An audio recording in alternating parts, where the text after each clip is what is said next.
ஜெய ஜெய சங்கர ஹர ஹர சங்கர. ஸ்ரீ மகாபெரியவாச்சரணம். தெய்வத்தின் குரல் முதல் பாகம். தேவதா மூர்த்திகள் அவதார புருஷர்கள்.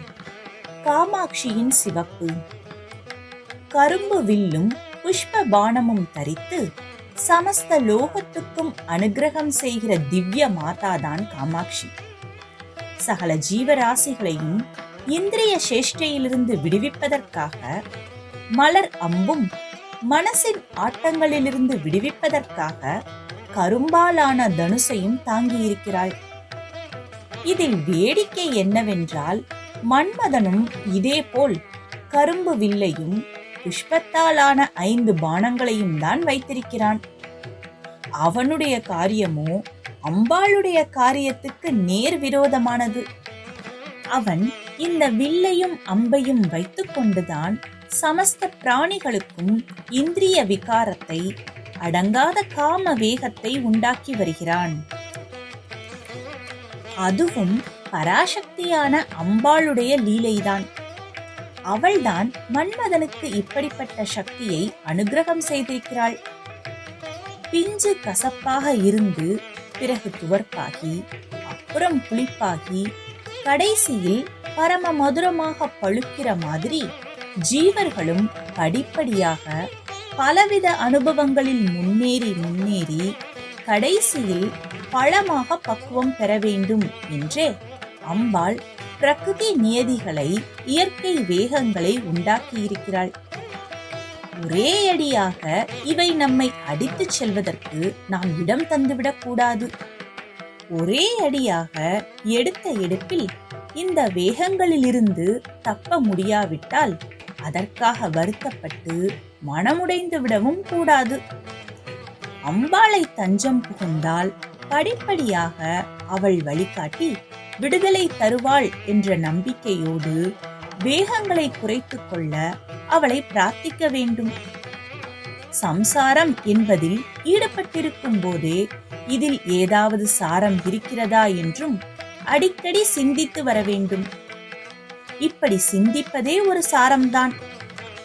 அதனால்தான் சம்சாரத்திலிருந்து விடுபடுகிற விரக்தி உண்டாகிறது. அந்தந்த காலத்தில் அந்தந்த பிரகிருதி வேகங்கள், இயற்கை உந்தல்கள் ஏற்பட்டாலும் அதனால் மனம் கலங்காமல் பராசக்தியை பிரார்த்தித்துக் கொண்டே இருந்தால் பிஞ்சு காயாகி, காய் கனியாகி, கனி தானே முற்றி மரத்திலிருந்து இற்று விழுந்து விடுவது போல் கடைசியில் சம்சார விருட்சத்திலிருந்து விடுபட்டு அம்பாளின் சரணார விந்தத்தில் விழுந்து அதோடேயே சேர்ந்து விடுவோம். நம்மை போல் எத்தனையோ பிராணிகள் ஏகப்பட்ட பூர்வ கர்மாவை செய்து குவித்திருக்கின்றன.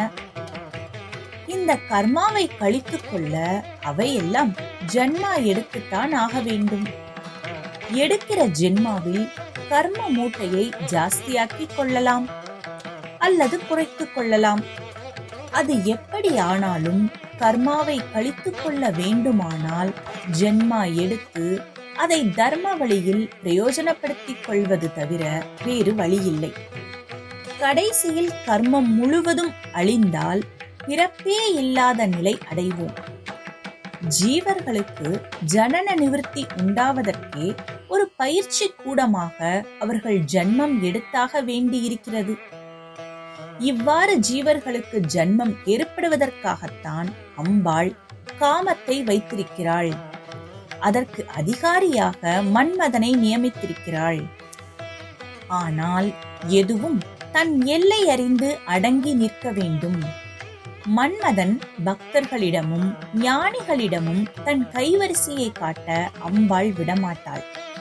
இவள்தான் மகா ஞானியான பரமேஸ்வரனை மட்டும் தன்னிடம் பிரேமை கொள்ளுமாறும் செய்தவள். மன்மதன் அவரிடம் தன் கைவரிசையை காட்ட பார்த்தான். அவர் நெற்றிக்கண்ணை திறந்து அவனை பஸ்மீகரமாக்கிவிட்டார். அப்புறம் ஆடாமல் அசங்காமல் பிரம்மமாக அமர்ந்து விட்டார். அவர் அப்படி இருந்தால் அம்பாளுடைய பிரபஞ்ச லீலை எப்படி நடக்கும்? எனவே அவள் மன்மதனுடைய கரும்பு வில்லையும் புஷ்ப தனுசையும் தானே தன் கைகளில் எடுத்துக்கொண்டு பரமேஸ்வரன் முன் வந்தாள். மன்மதனைப் போல் அவரை ஜெயிப்பேன் என்று அகங்காரத்தோடு வரவில்லை.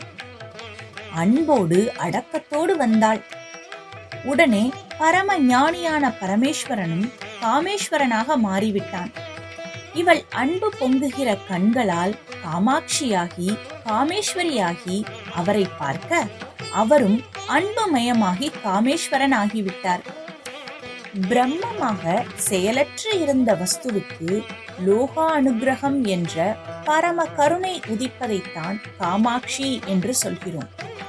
சுத்த ஸ்படிக சங்காசமாக நிறமில்லாதிருந்த பிரம்மம் அப்போது சிவப்பு நிறத்தை அடைகிறது. அன்பு, கருணை இவற்றை சிறப்பாகவே சொல்வது வழக்கம். ராகம் அன்பு, அனுராகம் என்பதிலிருந்தே ரத்தம் அதாவது ரத்தம் என்ற பதம் வந்தது. தமிழிலும் மனச்செம்மை, செவ்விய உள்ளம் என்றெல்லாம் சொல்கிறோம். இதுவே காமாட்சியின் சிவப்பு, கருணையின் வர்ணம்.